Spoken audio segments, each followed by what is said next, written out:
Hi, welcome to the Set Apart podcast. I'm your host, Abby Garcia, and I'm so excited that you're tuning in for this episode of Set Apart because I get to have my wonderful husband back on the podcast. We have had a pretty busy life lately. We are over halfway through our second pregnancy. We're pregnant? With Just kidding. our second baby boy. We Baby found out boy. last week that we are pregnant with another boy. We're so excited, but all the things have been happening. We have a 19-month-old boy that is just super busy and requiring a lot of our attention during the season. We just celebrated Father's Day.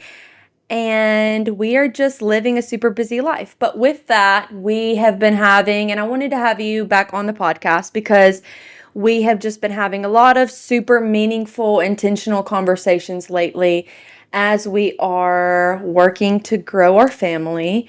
And I wanted to talk to you about them. But first, how are you feeling about going from 1 to 2 kids in the house, especially 2 boys? Um, a lot of mixed emotions. Mm-hmm. Of course, I'm beyond excited, especially for another boy.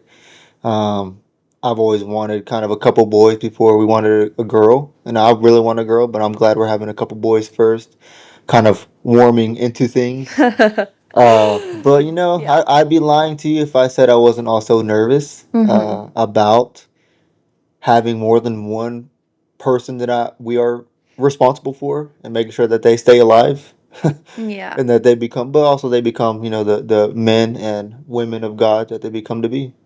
But just a lot of mixed emotions. I'm excited. Yeah. How are Um, you feeling about the newborn phase? yeah. Going Well, through that for again. those who don't know, Abby's sister, my sister-in-law, just had their first baby, Mm-hmm. little baby Foster. He is a month and a half, Mm-hmm. maybe almost 2 months. It's got me nervous. Just reliving Yeah. all of the newborn, Watching them be watching tired and them. Yeah, exhausted. yeah, And we're over here with a kid that sleeps through the night and knowing yes, that it's coming again. it's coming again. Yeah. So a lot of emotions: excited, nervous, anxious. Yeah. And dealing with now, like our kid, yes, he's relying on us, Mhm. but going through a baby being Yeah, fully reliant on us again is going to be challenging it and is. It with a is. toddler. Yeah, it's taking care of a whole new human being on top of taking care of a human being that you had a couple years ago. Yeah. So we're gonna be busy. It's gonna be fun. Yeah. I will say there's just so many mixed emotions and There is. feelings that a lot of people have, and I think that it's just dependent on the family It because is. I was watching a video a while back and um a lady went and asked every single mom in the group what was the hardest. Was it going from 0 to 1 kids? Was it going from 1 to 2, 3 to 4, whatever? And all of them had different answers. So I really do think that it's dependent because Yeah. I've heard a lot of people say that going from 1 to 2 is extremely difficult, and it has made me nervous Yeah. for sure. But I'm excited for the Yeah. chaos a little I bit. yeah. So Yeah, it'll be a growing season for me because I'm not one that likes chaos. I'm one that likes order, and I know what to expect. That's why when we had our first, we balance each we other had out yeah, well. very much so. I love the When we had our chaos. first baby, when we had Judah, I was kind of excited that we were being induced because I knew like, okay, it's happening this weekend for sure. Yeah. Instead of the weekends prior to having Judah, it's like walking around and quite literally any second your water could break and we could be going into labor. Yeah. I But also feel like overall, I mean, yeah, we had our challenges, but we mhm. had a pretty easy R- first relatively experience. easy, relatively smooth first experience from birth Yeah. to just who Judah is as a baby and who he's Mm-hmm. growing into be as a And I toddler. almost feel like the storm is brewing a little bit. Do you feel that I way at every all? every person I talk to when we talk about Judah and how timid he is compared to other toddlers, um, I just feel like the Lord is just preparing us for Yeah. what's to come. Like he's like I'm giving it to you guys fairly easy the first time, but Yeah. just know that there's gonna be maybe one, maybe two, who knows, kids that are gonna test your limits. Yeah, yeah, So for sure.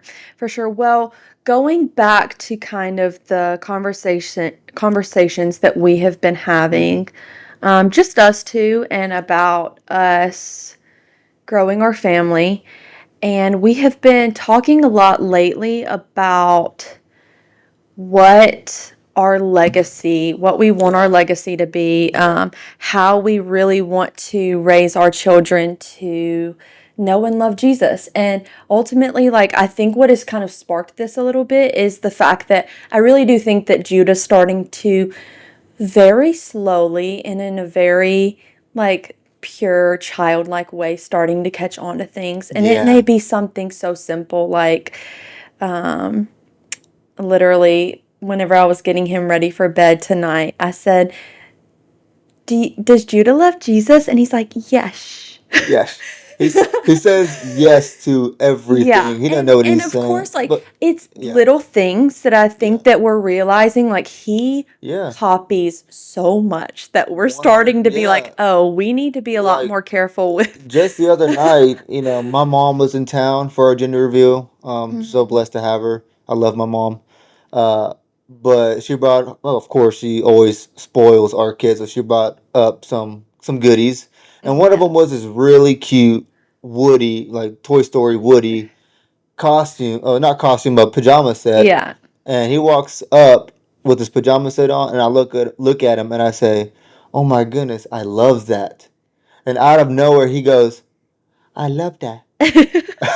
I'm like, what? Like, Yeah, it's yeah. crazy though. Seriously, Yeah. how this season you do stuff Mhm. just out of instinct or out of habit that we say, and he's really starting to get into Yeah. that copying phase where he just picks up on things that we say Yeah. and do. Yeah. So in that, we have just been having a lot of conversations about being more intentional Yeah. and, um, like, now that he's in such a learning phase, we're Hmm. trying, like, he's learning so much every day. I Yeah. feel like that it's Yeah. overwhelming as parents to feel like we are the loudest voice to our kids Yeah. right now in this Yeah. season, and we want to be intentional with that. Yeah. And we've also just been talking a lot about,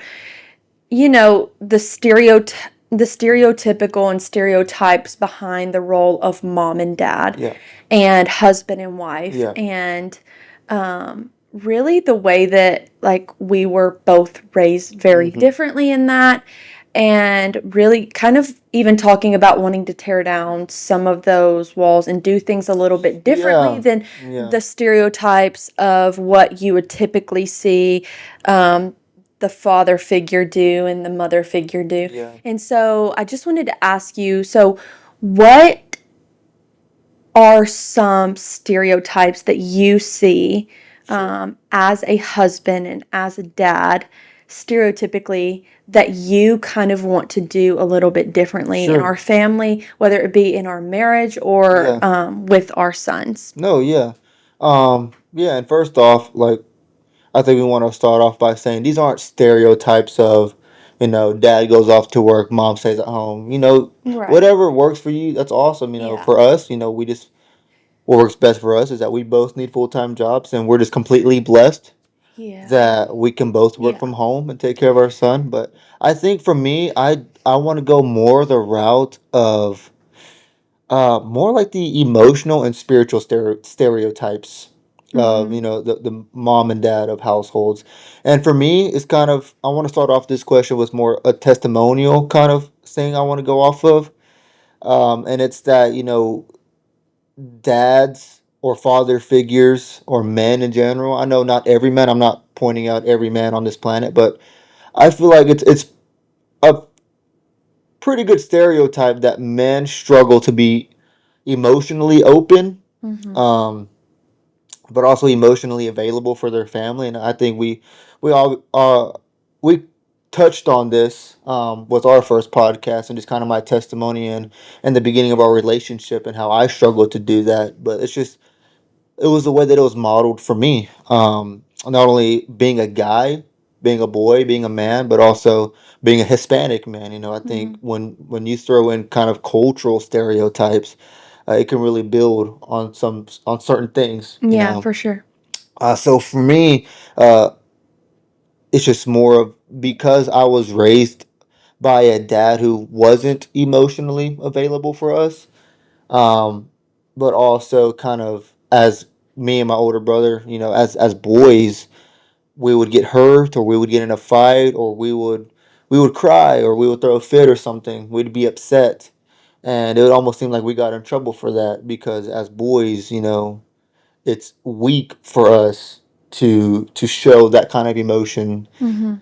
Um, so yeah, that was kind of the biggest thing that when we first started dating and we got engaged and we got married and I worked through those kind of obstacles of trying to open up and be more vulnerable and be more open, not only just with my day-to-day life, but especially with what I was dealing with, what I was going through, emotions, and feelings. There was a lot of trauma that I had to work through with you to kind of uh, grow myself in those aspects. But the first conversation that I told you is that, well, not first conversation, but one of the first conversations that we had when it came to, you know, the idea of having kids, in our future, was that I never want to create an atmosphere in my home that you or my kids don't feel safe to confide in me. Mhm. That if Judah were to run around our living room, which he's done a million times,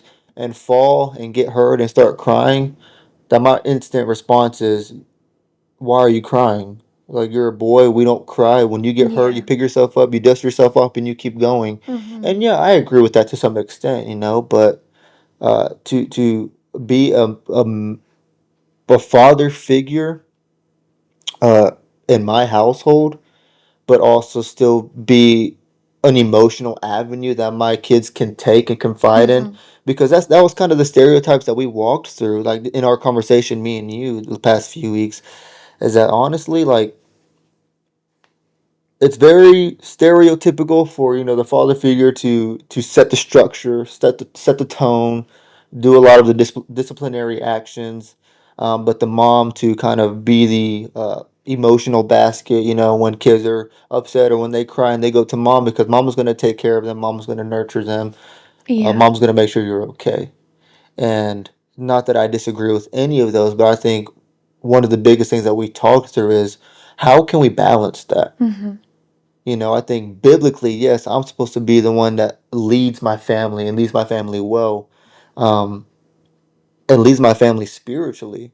But just because they look to me spiritually, I don't want them to completely negate you in that aspect. That when they have a spiritual question or something that they read in the Bible and it troubles them, or they have questions about something, that they feel like they can only come to me because only dad does that. I Yeah. don't want that. I want them to Yeah. also be like, when dad's not around, mom is also wise. Mom also loves the Lord and has a deep relationship with the Lord. So we can also ask mom. Mhm. But it's the same thing with the emotional aspect. And that was kind of my biggest point, is that it's easier, I feel like, and I may be wrong. I don't know. Just from um, my personal testimony and the things that I've walked through, it was always easier for mom to kind of be Mhm. the emotional one. When I was crying, when my dad worked a lot out of town.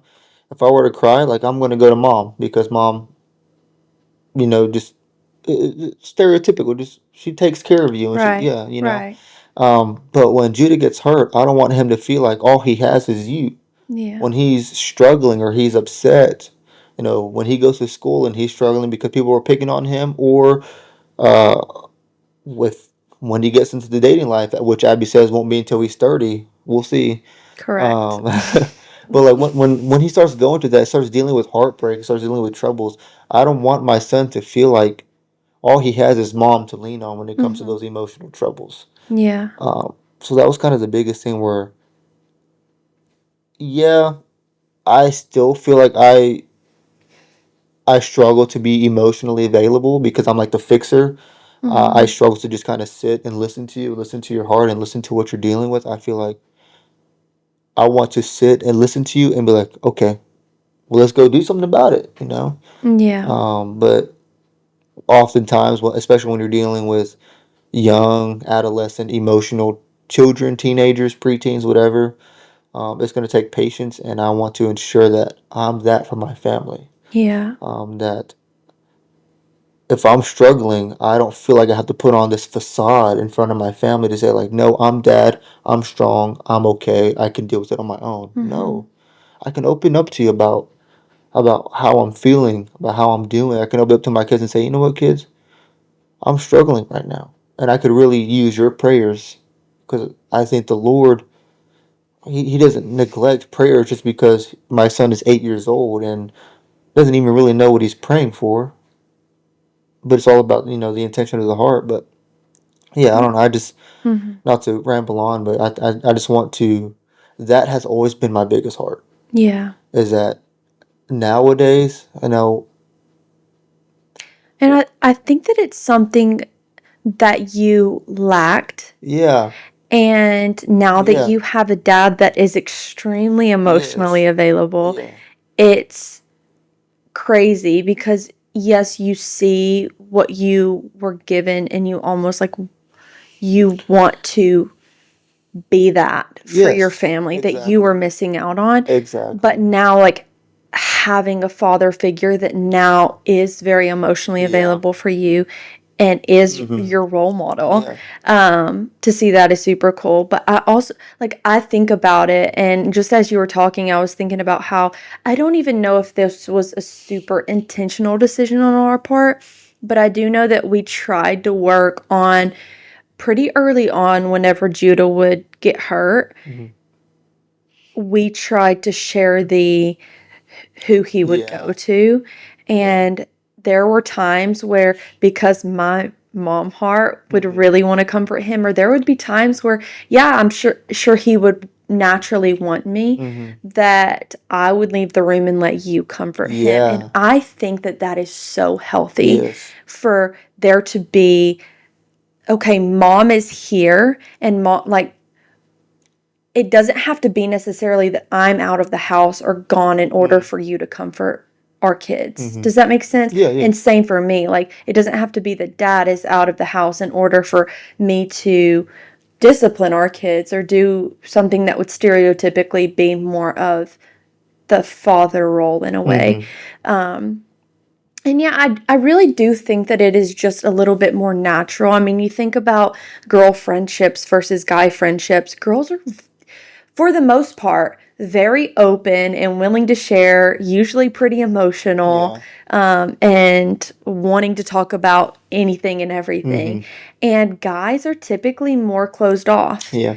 And I'm not saying that that is for everybody, but Mm-hmm. I don't want, like, and I think we together have discussed this, that we don't want for our boys to be closed off or feel like they could, if they do get asked something from a parent on, like, Mm-hmm. elaborate on your day or how are you feeling about this, that Yeah. it is only coming from me, Yeah. but that we are collectively, and I think that it Exactly. is all about the power of It teamwork is. as, It like, is. in your marriage, and really being able to have this beautiful blend of Yeah.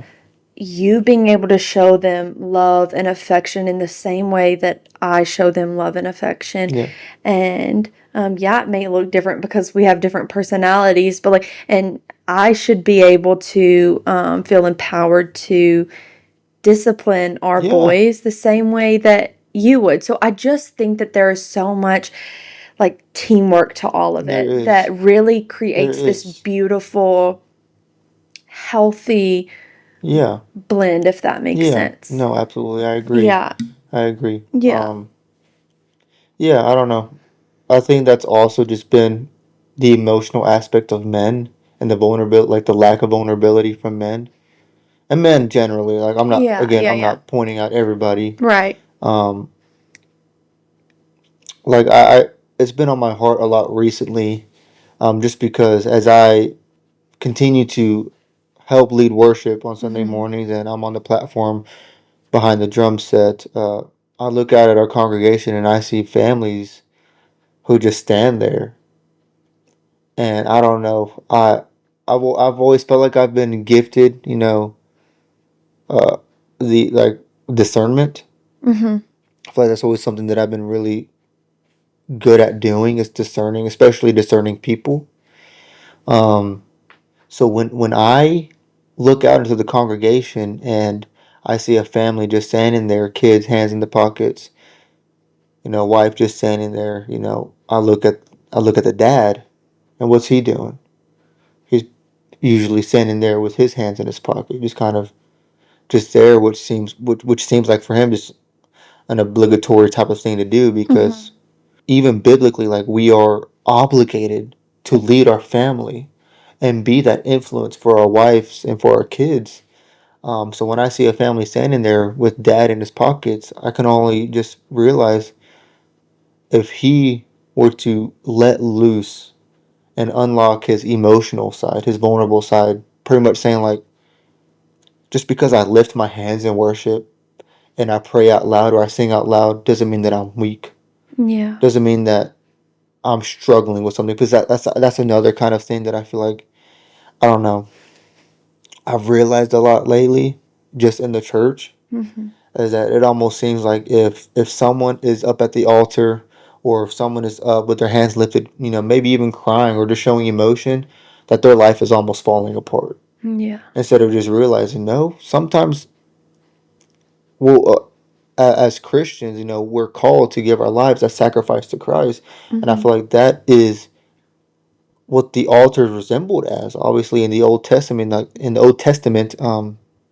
well, honestly, everything before Jesus gave his life was all about sacrifice, giving a sacrifice, your own blood sacrifice, Mm-hmm. um, to atone for your sins. And obviously, since Jesus was the ultimate sacrifice, he's called us to give our lives to him, saying that we devote ourselves to him. Everything that we do is for him. Our plans and our will and everything that we do is for his glory. Um, so I just feel like if the dad were to just open up and live in that, I feel like what else can happen other than your family fall behind, Yeah. um, and follow in your influence. Yeah. So Yeah, I agree. I think it's also hard because we only really know having a boy, gonna be two yeah, boys. But I will say, even from what I have experienced, it's interesting to see how much he retains from you hmm and a lot of things that he will watch you do and he will copy yeah, pretty quickly. But all of that to say, I really feel passionately that it is so important for us collectively, if you are married and are growing your family, to for your kids to be able to see mom and dad both passionately yeah, pursuing the Lord. I think that if one is lacking, and I'm not talking about just going through hmm a hard season with the Lord. That's not what I'm talking about. I'm talking about like if there is one that is super closed off or does not ever talk about the Lord in your house with yeah, your kids, that like your kids will suffer from that. yeah, So yeah, if you are like truly passionate and love the Lord, it should be pretty evident very, for your kids to see that yeah, and to experience that. So where I think that there is some individual responsibilities, I hmm would say. I don't know if you no, yeah, would agree to that, but I do think that it is so healthy in our house for our kids to be able to see mom and dad both very passionately and hmm openly in our household yeah, pursuing the Lord yeah, and being open to Yeah, conversations with them. it's about. I think it's about just really being balanced.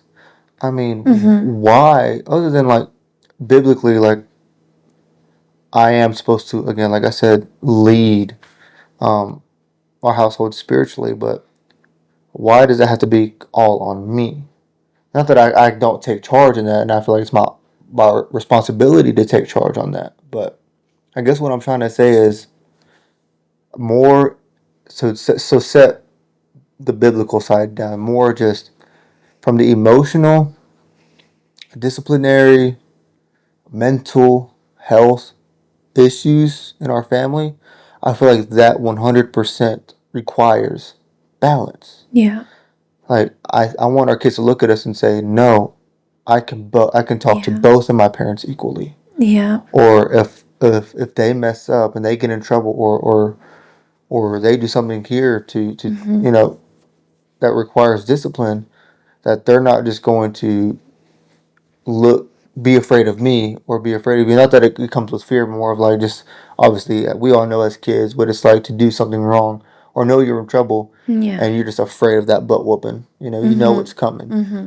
But to know that I if it was just on me to discipline our kids, who's to say that when I'm not here, they're going to do whatever they want around you because you're not going to do nothing. Yeah. Or you're going to say, just wait till your dad gets home until they're going to do whatever they want to do until I get home and then Yeah. suffer their Yeah. And I consequences. think that there are so many people that are living proofs that you don't necessarily have to have both parental figures in your life in order to be passionate about the Lord. Yeah. Like there are so many people that I know that were raised by a single mom or raised by a single dad, and they are super passionate about the Yeah. Lord. So it can happen. It It's can. not to say that that's just not our Yeah. story. But I think as parents, our one of our biggest responsibilities is how are we setting up our kids? Mm-hmm. Yeah. And there's nothing more, I promise you, to whoever's listening, nothing will ever be more important than your children's eternal life. Yeah. It doesn't matter what you buy them. Yeah. It doesn't matter the house that you provide for them, the food you provide for them, or the college you send them off to, or none of that matters. Yeah. None of that matters if we walk through heaven's gates and don't see our children there. Mm-hmm. That's where we fail. Yeah. And I feel like that is I, how we tie I don't know what word to use, more of just our personable responsibilities with our spiritual responsibilities as parents. Mm-hmm. Um, Yeah. they have to coincide.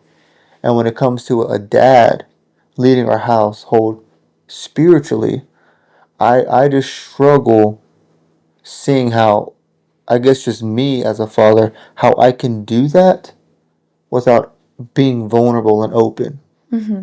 I mean, we were just talking about it tonight at dinner. When it comes to like vulnerability and openness, I can go into my office and read and pray and no one see me and know that I'm doing what I'm called to do, what I'm Yeah. required to do. Yeah. But what image am I portraying for my son when he doesn't see dad pray? Mm-hmm. He doesn't hear dad pray. Yeah. He doesn't see dad read his Bible. So the vulnerability aspect comes in with what am I doing publicly in my household to show and represent myself as Christ. Like that is our goal as parents is we are supposed to be representatives of Christ. Yeah. And how are we doing that if us men are closed off? If we have no emotional aspect of our life to contribute to our family or Mm-hmm. vulnerability to contribute to our family, to pretty much say that I'm just here to provide and put money on the table to make sure that my family has clothes and food and a house to live in. Yeah.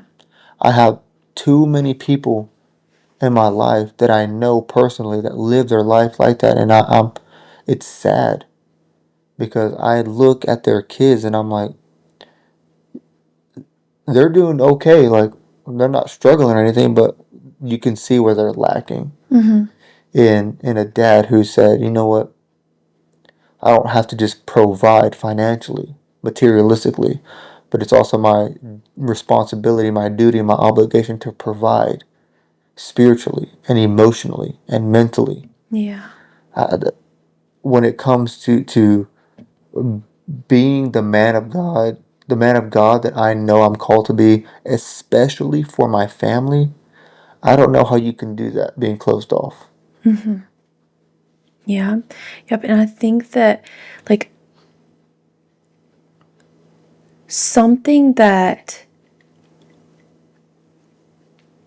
I even think about in conversation with you as Judah from the time that he was born is that we had conversations about how we were so excited about all the things that he's going to do in life, and family members, friends would talk about, what they thought that maybe he would get into. So right now he seems to be showing some interest in drums, which, Music. yeah. But and we talk about wanting to have him play all the sports and try out all the things. And I'm not saying that any of this is bad, but whenever we get more concerned and more consumed with what they will be doing during typically sports and typically things like that are like school age, right? Yeah. And one day, say that he goes on to play baseball or whatever, at some point that's going to come to an end. And if we were more focused on he's going to be this all-star baseball player, and like we're riding on that for our son, but we're not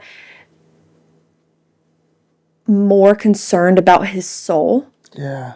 and him being a disciple of Jesus Christ and truly being a like man of God for his family one Yeah. day, that he's going to have a team that he's going to be leading to know the Lord and serve the Lord.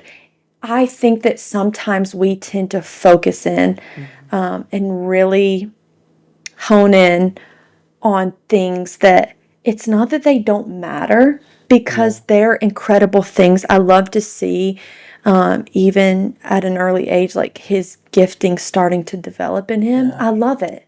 And I don't think that that is a bad thing by any means. No. But whenever we become more consumed with that, so like we become more consumed with, at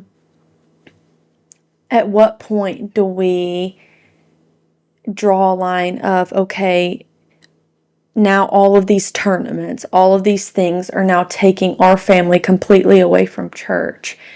What are we teaching our kids is more important here? Yeah.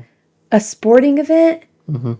or being in a community with people who are pursuing Jesus? Like, Yeah. we have to focus in on what is truly important for our kids. Absolutely. And I know that that is like a tough subject, because I am super excited to see what our kids do one day. Yeah, I'm excited for the baseball And all the games. Like, things, all the I'm things, yeah. excited for the football. Whatever my kids get into, Yeah. like nothing excites me more than when they come to an age where I can fully support them in everything that they do. Mm-hmm. But then again, like you're saying, if those things are coming in the way Yeah. and flirting with the idea of are our hobbies more important than Jesus? Yeah. And if that means that my son can never play baseball again because games and practices are on Wednesdays and Sundays, or whenever we have events, Mm-hmm. then I'm sorry. Like, Yeah. I don't know if I can allow that. Yeah. You I know, mean, we just even have to though be. it is just for a season, like, it's only for a few months. Like, we can skip church. No, because again, like I think if we allow that, we're unintentionally teaching our son that we're all about Jesus until something else is going on, like baseball, whatever it is that's going on. When that's going, that's more important than church or youth group or whatever it is that's going on for the even just for that season. And Yeah. yeah, you have if you have every other month in the year to go to church, but we're meant to give our all the time, not our all when it's most convenient for us. Yeah. Yeah. Yeah. So, in our conversations that we've been having recently, we've been talking a lot about what we want our legacy to be. And I know that at our age, it feels like a very big question Yeah, because we are still fairly young. yeah, We're still fairly new to marriage. We're still fairly new to the whole parenting thing. And so thinking about leaving a legacy seems like eternity away yeah. in a sense. But I don't think that it's too soon to be talking No, about that because no. if we're not being intentional with the now, like we have to be doing things now in Yeah. order for a legacy to be Well, made, right? yeah, yeah. So, with that being said, what would you say you want our legacy to be, and what do you think that we're doing now in this season Yeah. versus what we hope to do in Yeah. the future to even make that happen? Yeah. Because I know that as our kids grow and actually start to fully pursue a relationship with the Lord, things are going to change Yeah. drastically as Yeah. well. And we'll have to be even more For sure. intentional than we are. For sure. Yeah. I mean, I think I've always, especially, when we got engaged and got married and we were really serious about having kids, um, I always thought about, well, I just want my kids to love the Lord, and that's the most important part. And it is the most important part. But there was this song that Brandon Lake just came out on his new album called As for Me and My Home. And we all know the saying, the scripture, as for me and my home, we will serve the Lord. Uh, but in the song, in the bridge of that song, he talks about, in my own words, I can't wait to see a line of saints, all with my last name. And I can't wait to meet my kids. I can't wait to meet my kids um, at heaven's gates. Yeah. And if you are someone, parents or a family that obviously wants to push your family to serve the Lord, like give that song a listen because I think it clearly communicates everything that we hope to do as parents, as Christian parents. But that right there, like when I first heard that bridge, one, yeah, I've thought about meeting my kids in heaven and my parents and everybody that in my family that loves the Lord. I can't wait to see them in heaven and worship the Lord for eternity. But like that part where it says, I can't wait to see a line of saints all with my last name. I mean, we're talking about generations. We're talking about, I want my legacy to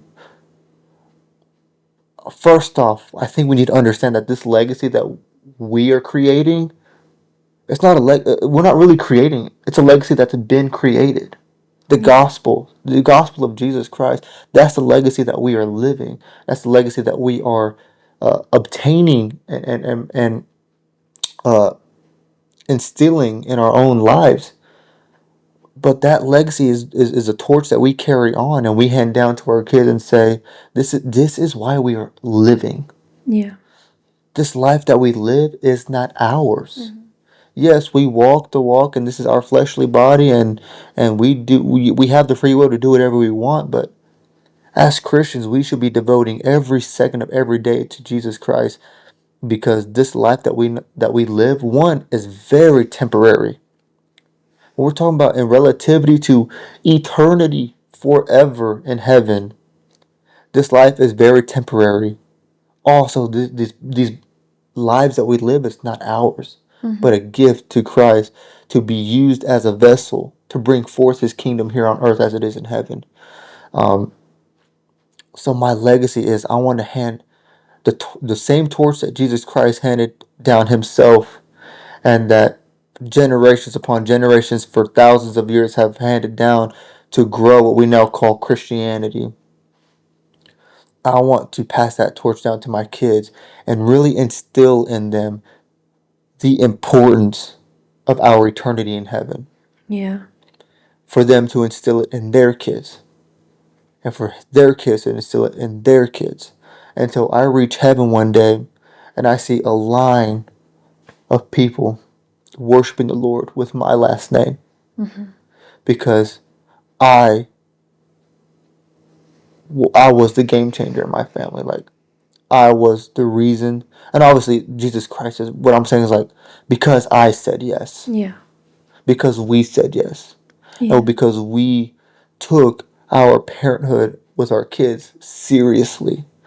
Not only to raise them to be good men and women of Christ, but to understand eternity is what it's about. Yeah. Make it to eternity, because I want to see you forever. Mm-hmm. I mentioned this just the other day. If I love my family so much, I want to spend every second of every day with them. We should carry that into eternity.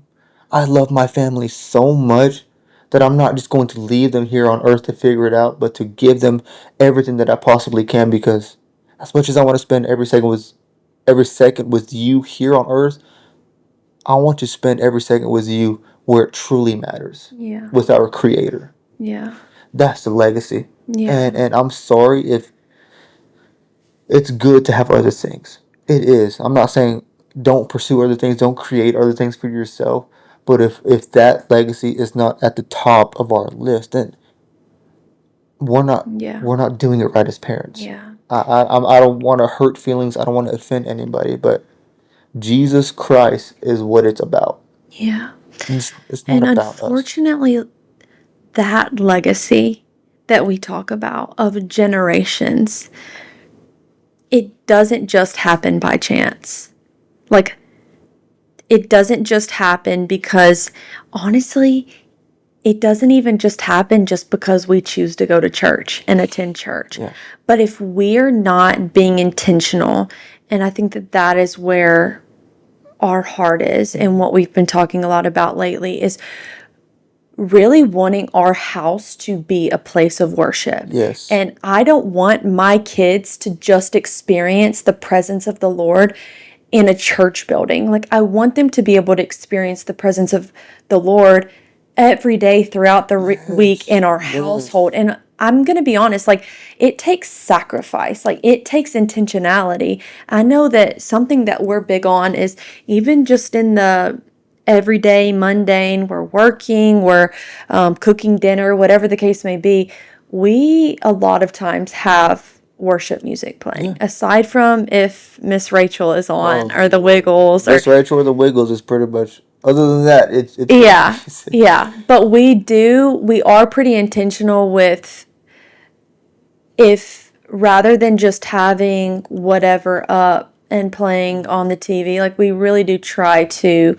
cultivate this atmosphere of worship in our home. And I know that, like, our son is still super young, but we try to be intentional of having deep conversations about the Lord together in front of him. Not just after he goes to bed at night, not just before he wakes up in the morning, but we do try to, and I know that he doesn't understand it now, but one day he will. And if we make it a habit in our home of having open conversations about the Lord on a very normal basis, then our kids are going to understand that mom and dad are passionate about the Lord because they talk about him a whole lot. Like, he's in everything that they do.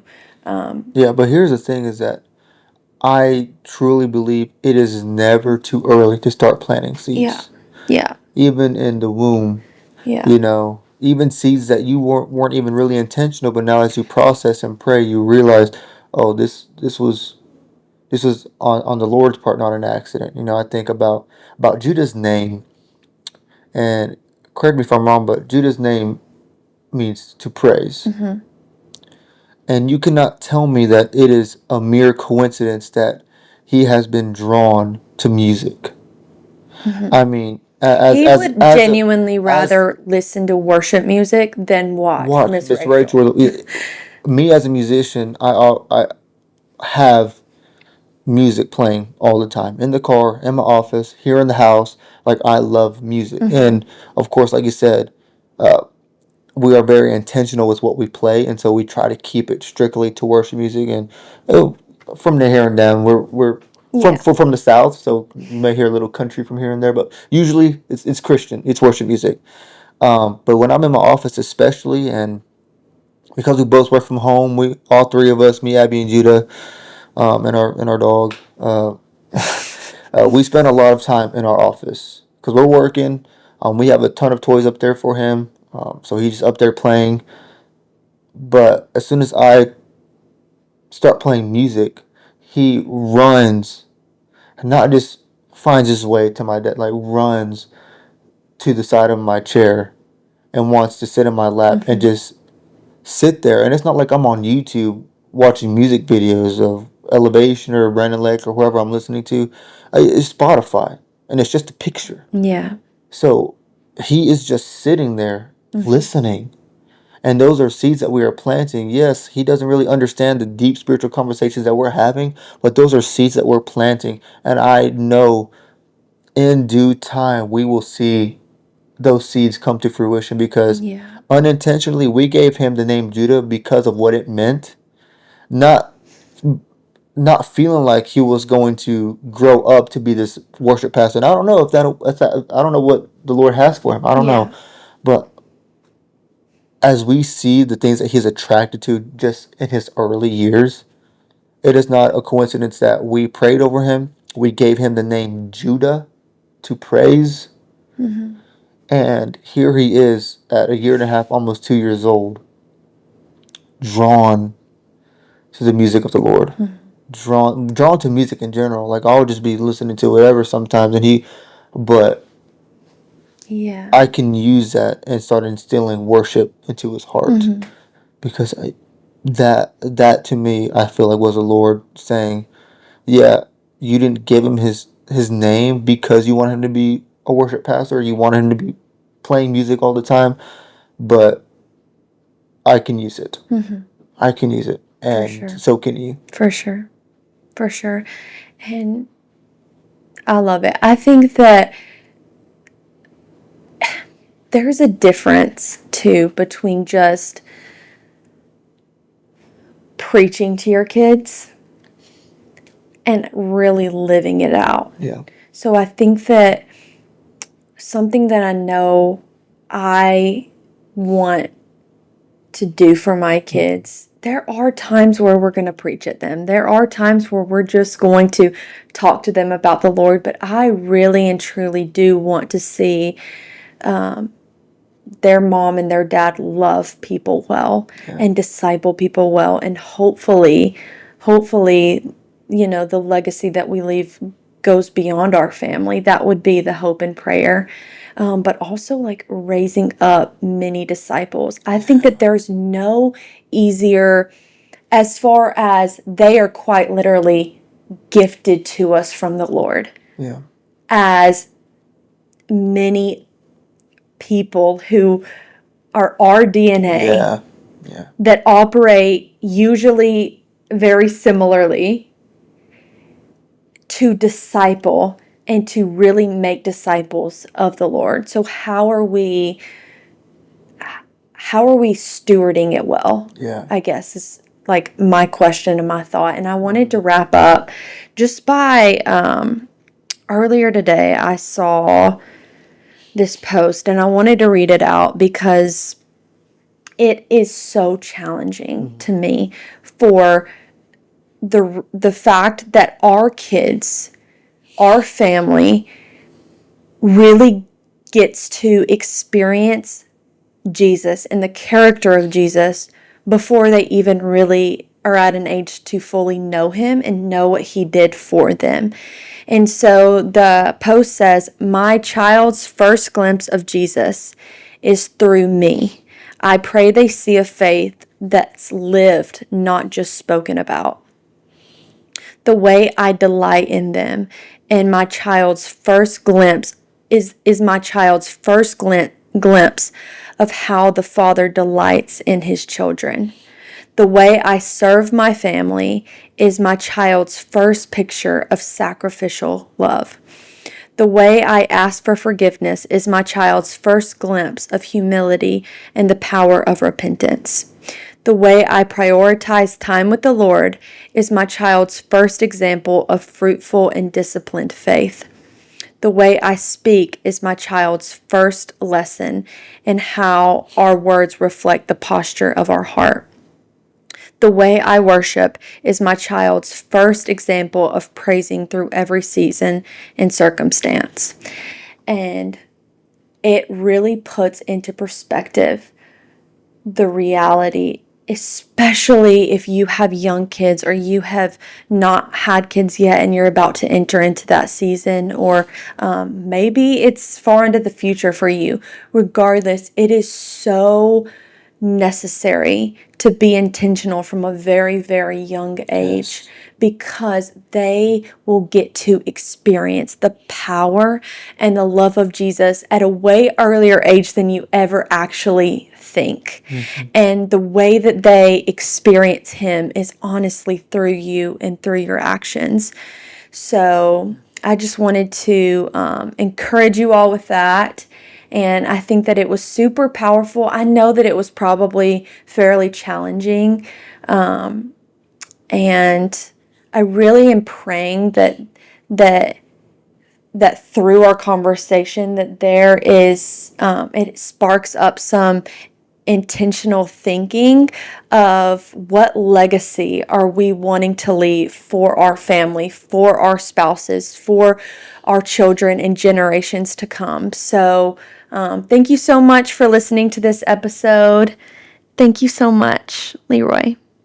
I think that this was really needed and super powerful. So thank you for your wisdom. Of course.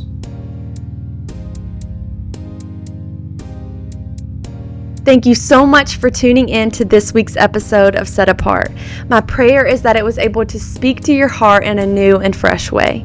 If you want to continue to journey with us, make sure to subscribe to the channel so you don't miss out on all things Set Apart. And if this video impacted you, please like the video and comment below. Let us know what spoke to your heart and how we can be praying for you. See you next time.